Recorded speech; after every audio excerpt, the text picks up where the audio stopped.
Louise Brady, and if you're looking for a $1 million romance, you couldn't choose a better spot than Beverly Hills. Coming up on today's show. The thought of me planning a wedding such a long time ago, and how we had all these funny ideas like role play and stuff. So I was going to be a fairy and he was going to be a knight. Everyone knows that I'm an interior designer. I'm not a doctor, I'm not a lawyer, I'm not a stripper, I'm not a school teacher, I'm not a midwife. And this is the lovely Leila Birch, actress, singer, and all-round performer. Yeah. Leila, you're in Los Angeles, and why did you come here? What was the goal? I decided to come here. Actually, I wanted to come to America from being, I think I was 15. I did a short summer course at Yale University, and it first introduced me to the way that Americans worked and the American culture, and I love that go-get-'em kind of attitude that they have here. And you were in Eastenders for quite some time. Tell us about that. Yes, I was in Eastenders for nearly 3 years, and I got that job when I was 19, and which was quite young to have that kind of exposure. And I think at the time I didn't really realise how big it really was. Yeah. Because I came out of college. It was a couple of months that I then got into Eastenders, and it was fantastic to have the work and to work on the character and to be around the calibre of actors that I was around. But I think I didn't realise how much it would really affect my career and my life. And what about relationships, personal relationships back in England? I guess you had boyfriends, and tell us about that. Yes, of course I had boyfriends. I've had a couple of serious boyfriends. I was engaged once, in actual fact. Yeah.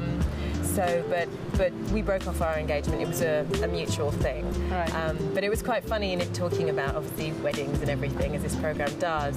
Yeah. The thought of me planning a wedding such a long time ago, and how we had all these funny ideas, because I always loved fairies, and he liked dressing up as knights and things. He did all like role play and stuff. So I was going to be a fairy and he was going to be a knight, and we were going to have all these effects by industrial like magic. You know, the effects people who do all the Harry Potter stuff were going to come and do the effects. You know, when you look back and you go, what was I doing? I'm quite glad that didn't happen. How embarrassing would the photos have been. But, Okay, dating in the UK and dating in Los Angeles, a very different story, right? Oh, well, I went on, I had a few dates here and a couple of mini relationships, and I mean, I'm still friends with everybody, so that's all good. But it seems that here, I was talking to some of my friends from the UK, and they said, be very careful. And I was like, why? What happened? And these were people who religiously watched Sex and the City and Friends. Yeah. I just dipped in and out of those kind of series, and I should have watched them much more stringently before coming here and dating, because there's this whole chat you have to have here to make sure that nobody is seeing anybody else. While in the UK, that's the norm. That's the norm. If you're going out with one person, you're going out with them until you break it off. Yeah. But here you can be seeing 5 or 6 people, and then you become exclusive only after the chat. Yes. So I've had to have that chat a couple of times, and it's very weird. I feel like, oh, the typical British person. I feel a bit like Hugh Grant going, well, so we, just us. Let's set the record straight. Yeah, because I don't want to be involved in a harem. You know what I mean? I can understand that. Yeah, not my thing. I mean, each to their own, but not for me. Okay, American men versus British men. What do you think the main differences are? I don't know. I think that American men more readily kind of wine and dine you. There is a concept here that you get taken out, your meal is bought for you, you have your drinks paid. If you're a woman and you go out, you don't expect any of that. But in the UK, you just go, and you sometimes on a date the man will buy your dinner, sometimes you'll go Dutch, so I guess that's a difference. But I know the people that I've dated here have been, they've been artistic, and they've been very nice, kind people. But my actual boyfriend isn't American at all. So the tell biggest. us about him. Well, he's lovely. He's not in the industry. He's in finance, and he grew up in Switzerland. But he's originally from. He was born in Hungary, and he also has South American roots. So there's all these culture mix of culture there. Sometimes we have a language barrier. which we work out. And yeah, sometimes he thinks I'm saying one thing when I'm saying another, and the same vice versa, but it's actually quite funny. You know. Yeah. Interesting. Okay, so how long have you been with him? I've been with him now for 11 months. 11 months, okay. Yeah. So, any talk of future plans? Well, we live together. Yeah. We moved in together a few months ago, and it's all going really, really well. You know, I moved all the cupboards around and did all my thing. You moved in with him? Yes, I moved in with him. Okay. So you've put the woman's touch on the apartment. Your stamp's on there already? Most definitely. Yeah. When I first moved in, there was like nothing in the kitchen. I was like, how do you eat? What do you do here? And I love to cook. I love to cook so much.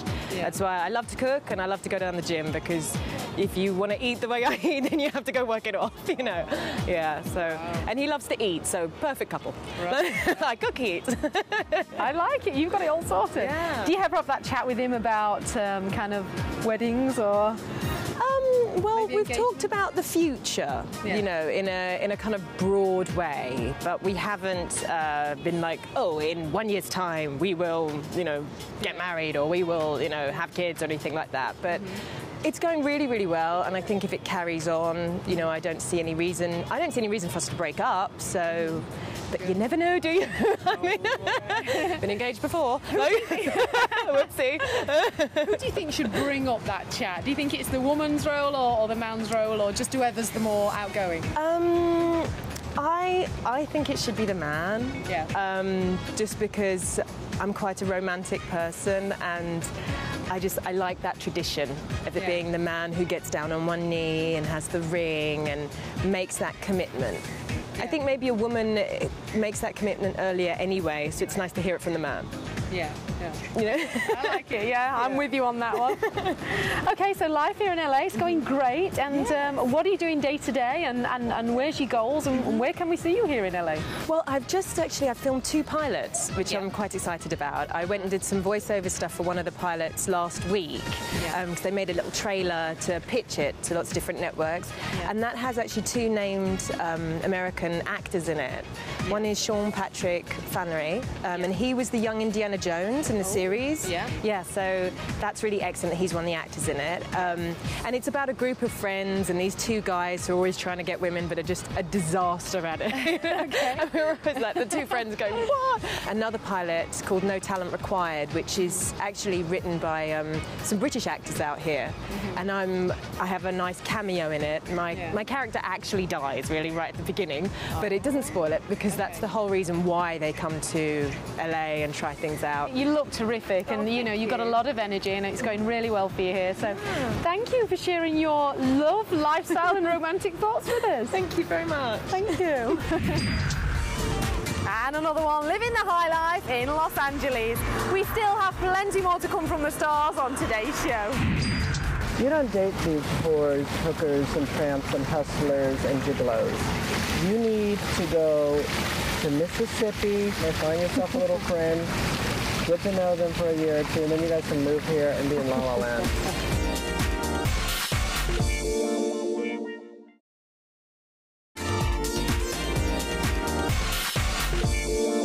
This is the beautifully glamorous and infamous Bobby Trendy. Bobby, I'm so pleased you could join us here in Beverly Hills. Oh my God, can you see me? I can very much see you. You're kind of bright. For the first time in my life, I feel unglamorous. I have over 300 of these outfits, and they're made by one person named Merlin. I'm his only customer for haute couture. Wow. So it's exciting to be a part of that world of haute couture, because some people could live their entire life without touching a garment from haute couture. And to me, anyone can buy Chanel or Versace. I can walk right down to Rodeo Drive right there and buy anything I'd like in there. But I would be one of those other people that can. When you buy custom-made haute couture, only you, with like a fingerprint, only you will have that outfit. I like it. And you only live once. I think you should have a good time. You've got your very own individual style. It is very glamorous. And tell us, how did all this happen? It just became, I don't know what it is. I just felt like being More is more. When they say less is more, that is not true. They are a bunch of liars. I always say more is more too. Tell any lottery winner that they are a bunch of liars. More is more. And the more feathers or more sequins, the more I'll wear. Like I tell Merlin I need 20 outfits or 10 outfits in a week. He brings them. I do not tell him what to do. I do not tell him what color. He knows what I like. And the more wild it is, the more I like it. Love it. Well, you look terrific. Well, let's rewind for a while. And of course, when you were a little boy, what were your aspirations? What did you grow up wanting to do and be? I just wanted to live and pay my rent and eat. And then I stumbled upon working. I looked at the big picture of things, and I started working when I was 12. That's why I don't feel sorry for anyone that does not have money, or they're destitute or something, or a sad story of woe.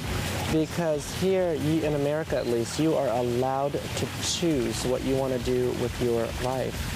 I chose to work at the age of 12, 13, 14, 15, and 16. I chose not to have a car. I chose not to have car payments and car insurances. So I worked at Kmart, Denny's, and Wendy's, all these $5 an hour jobs at one time, not after the other, all at the same time. I go from one place to the next. So when I did graduate of high school at the age of 16 and a half, I moved right here to Doheny and Beverly to a single apartment with my $53,000 in cash I saved under my bed. Out of sight, out of mind. I always put it in my little socks rolled up by 2,500 bundles at a time. When I had reached that amount, I felt that I had enough money to move down here, in which I did. And then I opened up a small clothing store the size of a garage. It was 50 square feet. And I sold closeouts. I would buy clothes for under $1, where they would have like 100 tops in small, 100 in large, but no medium. I would put them all in my store, and I started selling things. And that's how I started to earn an income. And then I bought my first air-conditioned car 3 months after being open, and that car was $60,000. I didn't have a car before that. Wow. And so I saved up and I did the right thing. I did that for 2 years, and then I saw the furniture thing go on. So I decided to open up my overpriced furniture store. I furnished my store that I saw, and I rented it, I furnished it, and then I put my awning up, Bobby Trendy. And then I put my gold couch in there, which I thought $650 was a high price for a couch, because I'd never, had $650 before. That didn't work. Then I started shopping at other stores, and I said, well, most stores that are high-end, they have couches for $2,000. I need to supersede them. So I put the same gold couch back on the window with some pillows and throws on it so it looked different. And I had a big price made up at Kinko's. It said $10,000. When I put that in the window, we sold 4 in one day. Carmen Electra came in and spent $300,000 within 7 days of me being open. Kelly Stafford, an heiress from Dallas, Texas, came in and spent $300,000. Usher, Janet Jackson, Cypress Hill, everyone came in within a month. And then as the celebrities were buying my things, I would photograph them and call magazines and say, I have a celebrity in my store and here's a picture. So instead of buying ads, I would use pictures for editorials and stories, so I never would pay for an ad. It would all be editorials. And then TV started calling. So when Victoria Gotti bought my gold bed, they put it on the lifestyles of the rich and famous and the fabulous life.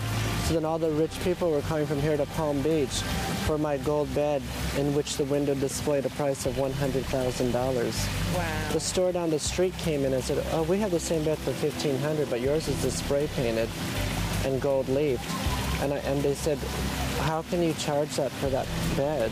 And I said, did you see the awning before you walked in here? You came into Bobby Trendy's design and repertoire forum, is what I said to him. And I just shrugged my shoulders. There's an ask for every seat, My things are beautiful. I don't care if they spend $100 in my store or $1 million in my store. They all get treated the same, and the strippers at Crazy Girls, when they want their furniture delivered at 3 a.m., we do it. Now tell us, where did the interior design skills come from?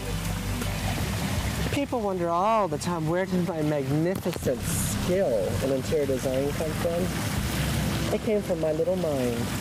I felt that making interiors that was very busy and very opulently busy, people couldn't tell nothing matched. I only have a high school education, but I have superb taste. When I talk about decorating a home, I do not talk about like little curtain panels and vases like little people talk about. I talk about 24-karat double stacking balustrades, staircases. I talk about imported waterfowl for my customers' fountains. This would be perfect in a bathroom, I think, don't you? Well, it would if you got one big enough, for sure. Small places, small minds. Why is your furniture so big, Bobby? Because they call me to decorate from mansions to palaces. Wow. People think I'm arrogant, they think I'm austere. But that's okay. Their opinion is just like a butthole. Everyone has one. Look at me. Look at my fancy clothes. Look at my haute couture hat with imported waterfowl feather. See that dangling feather? It's a feather. That is from an imported bird, not a domestic bird. I hope it was a dead one. Well, it's very probably cold today. Okay, now let's talk about Anna Nicole Smith. Anna Nicole Smith. Come on, Let's talk about Anna Nicole Smith. I wanted, unlike many other celebrities, I want to always thank Anna Nicole Smith for making me internationally famous. Not only am I internationally famous, I'm also statewide. There is not one interior designer in all of Beverly Hills that is more famous than I am. Not one interior designer is more famous than Bobby Prendy or more recognizable by the name of my name and of my trade. Everyone knows that I'm an interior designer. I'm not a doctor, I'm not a lawyer, I'm not a stripper, I'm not a school teacher, I'm not a midwife. I'm an interior designer. They all know that. Why do they know that? I'm the most famous interior designer in the world. Even the photographer Queen Oakhurst, I think her name is Ava, she called us for a consultation. A consultation. Consultation. Let's go back to Anna. Anna Nicole Smith made me famous. She had me on her show. And let me tell you about that discovery. I didn't come to this town to be famous or to be on TV. I'd never been on TV or photographed before. I was nice to a guy in the post office named Mark. And then 2 years later, I was helping him find an apartment. 2 years later, he started working for the E! Channel. And then they said Anna Nicole Smith was a designer. He remembered how nice I was to him and helpful. And he had my card. He said he should call this Bobby Trendy thing. So they called me, and I knew who Anna was. And Anna is about bling, cha-ching, and rich things. So when they came in, I had my floor-length cloak on, makeup, everything. And they knew I was the right designer for that gig. So I came, I designed Anna's home. And then after dealing with Anna and Howard and all her little minions, I saw how passive they work. You know what that means? Yeah. Passive. Yeah. So I decided to tell the producers on the show, don't pay me to be on this show, which hasn't aired yet. I don't know how it'll be. So I'll be in all your episodes for free, just don't pay me, because I don't want to get fired. So what happened was, they put me in 11 out of 13 episodes and let me do my Bobby Trendy marathons, all my favorite episodes. And I think Howard and Anna and them got really upset with me because when I came on set, they had to be up and ready. Bobby's coming, he's working for free, you have to be on time. So I appeared on Anna's show. I didn't think anyone would notice me. I thought maybe like you or my mom or somebody would say, oh, I saw you on TV. Oh my God, good. I didn't know that I was going to become internationally known within moments of time. I wasn't ready for that fame. We were receiving 1,500 emails a day. And my mailbox only holds 30 calls, but the store is full every day. The magazines were calling. And why were people interested in me? Because I was the only person in reality TV the New York Post put on front page. Bobby Trendy, the only person in reality TV that has a job. But people bought into my gimmick, and then they bought into my vast collection of merchandising that I came up with.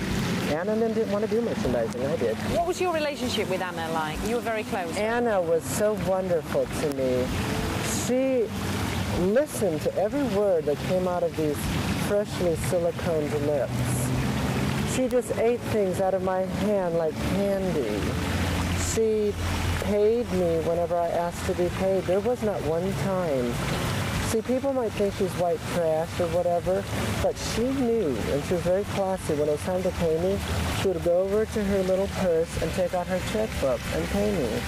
Whereas you get all these other customers sometimes that act stupid, like they don't know. But Anna Nicole Smith paid me in full, and we got along quite well.